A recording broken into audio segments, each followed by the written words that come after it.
Hello guys, আসসালামু আলাইকুম।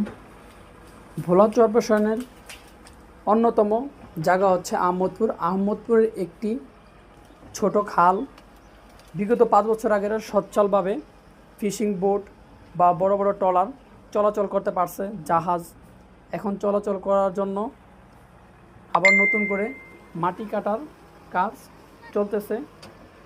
আপনারা দেখতে পাচ্ছেন যে কত ভরাট হওয়ার কারণে যে ছোট ছোট যে ট্রলারগুলো আছে, বড় ফিশিং বোটগুলো আছে, জাহাজগুলো আছে, সেগুলো চলাচল করতে পারে না। এখন দুটি বেকু দিয়ে মাটি কাটা কাজ চলতেছে। আশা করি এই বর্ষাতেই ফিশিং বোট, মালবাহী জাহাজ চলাচল এই ছোট নদী দিয়ে করতে পারবে। কাজ চলমান। আমরা আশা করি এই সরকার নদী নালার কাজগুলো আরও দ্রুতগতিতে করবে।